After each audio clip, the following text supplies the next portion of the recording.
Hello and welcome. I'm Saeed from storyplanet.net. Dive right into the essence of the most captivating books without reading them cover to cover. Whether you're on the go, at the gym, or just relaxing at home, we offer you a unique and enriching listening experience.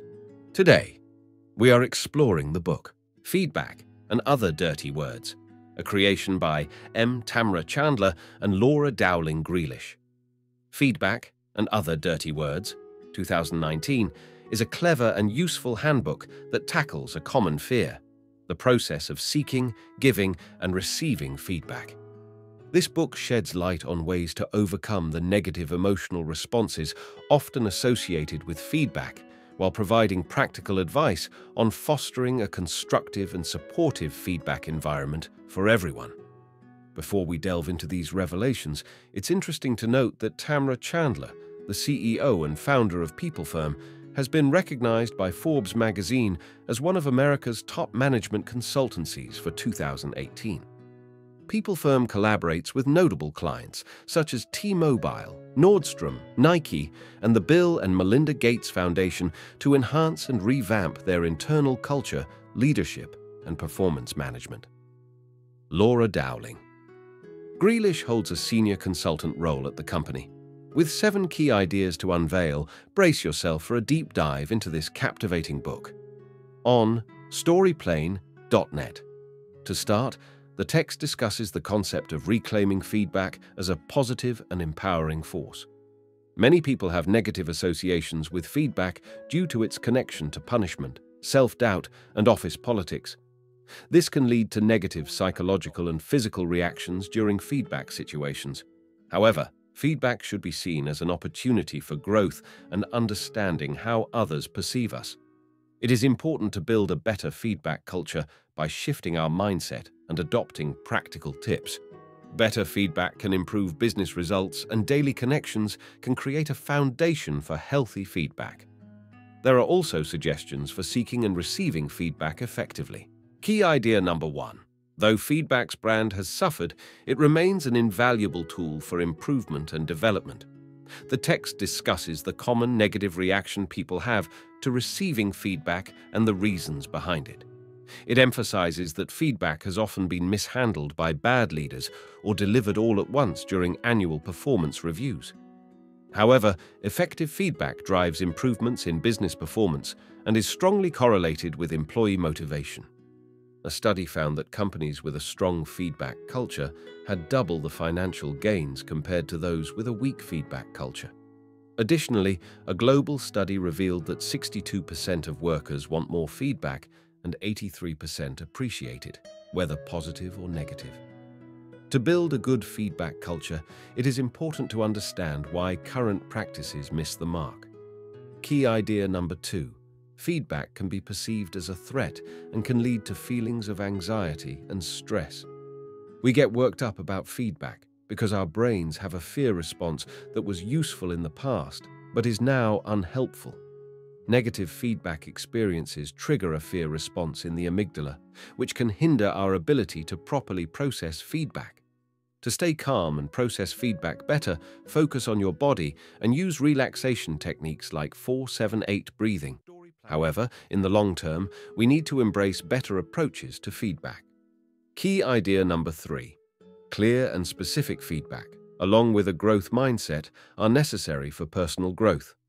The authors argue that feedback should be specific and clear, given or sought exclusively to help people or groups grow or improve. Feedback should not be vague or used as a weapon. Adopting a growth mindset can help change one's attitude towards feedback, as those with a growth mindset see criticism as a learning experience. By adopting a growth mindset, individuals are more likely to embrace feedback and learn from it. A better feedback culture can be built on these foundations. Key idea number 4. The key points of the text are: connection, trust, and taking notice are the foundations of a positive feedback culture. To build a positive feedback culture, it is important to connect with people and build trust. Invest time in connecting with colleagues and consider their viewpoints without judgment. Aim for a 5.1 ratio of positive to negative interactions. The next step is noticing, observing without judgment or emotion. This helps provide clear, factual feedback. Actively seek feedback to further improve. Key idea number 5.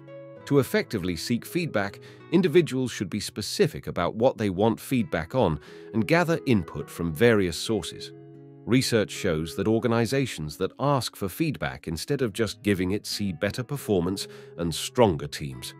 To become a great seeker of feedback, be specific in your requests and gather feedback from multiple, diverse sources.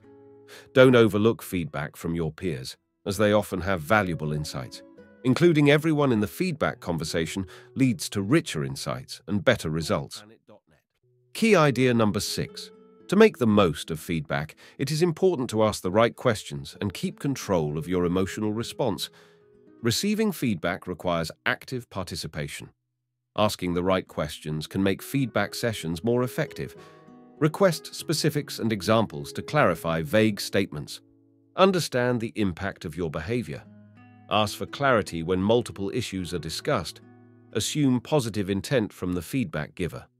Negative feedback can trigger negative thoughts, but reflecting on the feedback and focusing on progress can help regain control. Key idea number 7.